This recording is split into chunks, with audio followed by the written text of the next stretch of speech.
भाजपचे आमदार गोपीचंद पडळकर आपल्याबरोबर आहेत। गोपीचंदजी, अर्थसंकल्पीय अधिवेशनाचा पहिला दिवस आहे आणि रोहित पवार अधिवेशनामध्ये येतात आणि थेट सत्ताधाऱ्यांवरती संपूर्ण टीका टाकतात की सत्ताधाऱ्यांचा भ्रष्टाचार मोठ्या प्रमाणात वाढलेला आहे आणि त्या संदर्भात ते पुस्तिका देखील काढतात। त्यांनी काय पुस्तिका काढल्या ते बघायला पाहिजे, कुणावरती काढल्या, कशासाठी काढल्या। कारण आता जास्त भ्रष्टाचार राज्यामध्ये कुणी केलाय तुम्हाला माहीत आहे, त्यामुळे भ्रष्टाचाराच्या बाबतीमध्ये त्यांचा अनुभव मोठा आहे, दांडगा आहे। पण नेमकं काय पुस्तक आहे ते बघितल्यानंतर मी त्याच्यावरती बोलेन। दलालाची दलदल म्हणून अशा पुस्तिकेचं संपूर्ण शीर्षक आहे। हीच ती पुस्तिका आहे जी रोहित पवार यांनी काढलेली आहे। यामध्ये संपूर्ण घोटाळे, रुग्णवाहिका घोटाळा असेल, त्यात सोबतच दूध घोटाळा असेल, भोजन पुरवठा घोटाळा असेल, अशा अनेक घोटाळे जे आहेत त्या पुस्तिकेच्या मार्फत त्यांनी आज माध्यमांसमोर हे सगळे घोटाळे काय आहेत तर त्याच्याबद्दल त्यांनी माननीय मुख्यमंत्री महोदयांना भेटावं।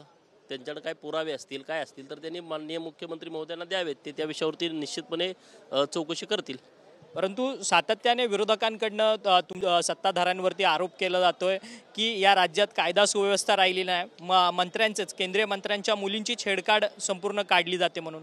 बघा, केंद्रीय मंत्री महोदयांच्या मुलीची छेड काढण्याच्या संदर्भात जी घटना घडलेली आहे त्याच्याबद्दल मुख्यमंत्री महोदयांनी एकदम कडक आदेश दिलेले आहेत आणि निश्चित त्या विषयावरती कारवाई होईल। त्यामुळं त्या विषयात काही अडचणी मला असं अजिबात वाटत नाही। परंतु सातत्यानं विरोधक आक्रमक आहेत असं तुम्ही जे म्हणतायत, मला वाटतं विरोधक आता हे पहिलाच दिसलाय। बाकीचे कोण विरोधक आहेत किंवा सातत्यानं सरकारवरती बोलतात असं मला काय दिसत नाही। आणि जर कोणी बोलत असतील तर त्यांनी पुरावे त्या पद्धतीनं दिले तर सरकार निश्चित त्याच्यावरती कारवाई करेल। परंतु महायुतीमध्ये नुरा कुस्ती सुरू आहे का? कारण की शिवसेना राष्ट्रवादीमध्ये खरं तर रायगडच्या पालकमंत्री पदावरतून भांडणं आहेत, तर भाजप आणि शिवसेनेचं नाशिकच्या पालकमंत्री पदावरतून भांडणं आहे। काय नाही, त्याबद्दल माननीय मुख्यमंत्री महोदय कालच बोललेले आहेत की पालकमंत्री जे आहेत रायगड आणि नाशिकच्या संदर्भात त्यांचं कालच स्टेटमेंट आहे। मला वाटतंय आम्ही तिघं आता त्या दोन्ही जिल्ह्याचे पालकमंत्री आहोत, कुणी चिंता करण्याचे कारण नाही आणि तो निर्णय होऊन जाईल, काळजी करा। रोहित पवार म्हणतात की पक्षामध्ये ते नाराज आहेत म्हणून। कुठल्या पक्षात? ते ज्या पक्षात आहेत। नाही, मग तो अंतर्गत पक्ष आहे, त्या पक्षाच्या अंतर्गतला त्यांचा विषय आहे। पक्षात का नाराज आहेत तर त्यांनी का नाराज आहेत ते क्लिअर बोललं पाहिजे ना। जयंत पाटील आणि तुमचा संघर्ष जो आहे तो मिरजमध्ये देखील उघडपणे पाहायला मिळाला। खरं तर एकाच व्यासपीठावरती तुम्ही दोन्ही नेते होते सांगलीचे, एकमेकांवरती तुम्ही सातत्याने टीका करतात।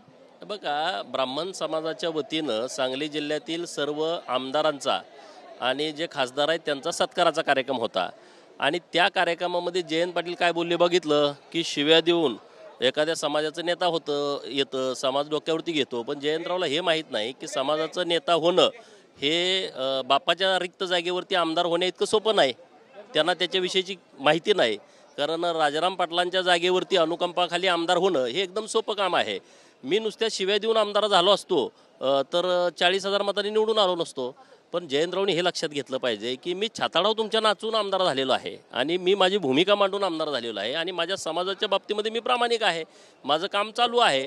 पण ब्राह्मण समाजाच्या कार्यक्रमामध्ये असा विषय घेण्याची काही आवश्यकता नव्हती, कारण मला वाटतं त्यांच्या जरा मनात अशी, मी सारखं विषय लावून धरलेत कारखान्याच्या संदर्भातले। सांगली जिल्ह्यातले जतचा कारखाना जयंतरावनी गिळला, एक संभाजी पवार अप्पांचा कारखाना गिळला, काही कारखाने गिळण्यासाठी त्यांनी मदत केली आणि आता 2 कारखाने गिळायच्या नादात आहेत, मानगंगा साखर कारखाना आटपाडी, महाकाली कवटेमंगळ। तर त्या विषयावरती मी चळवळ सुरू केलेली आहे।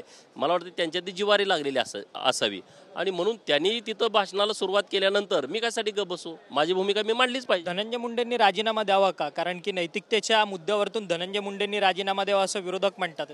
माननीय मुख्यमंत्री उपमुख्यमंत्री महोदयांनी याबद्दल स्पष्टता दिलेली आहे की माननीय धनंजय मुंडे साहेबांचा या विषयामध्ये रोल नाही आहे। त्यांनी आता स्पष्ट केलेलं आहे, ज्यांचा कोणाचा रोल आहे त्यांच्यावरती कारवाई केलेली आहे। त्यामुळे त्यांच्याकडे तो विषय जात नाही तर त्यांनी राजीनामा देण्याची आवश्यकता काय आहे? धन्यवाद, तुम्ही आमच्याशी बातचीत केली। खरं तर जयंत पाटील यांनी अनेक कारखाने जे आहेत ते गिळण्याचं काम जे आहे ते सांगली जिल्ह्यात केलेलं आहे आणि त्या सगळ्या संदर्भात मी सातत्यानं पाठपुरावा करतोय, त्यामुळे त्यांना ते बोचतंय अशी एक जहरी टीका जी आहे ती गोपीचंद पडळकर यांनी जयंत पाटलांवरती केलेली आहे। पुढे योगेश अक्षय मंकणी, TV9 मराठी, मुंबई।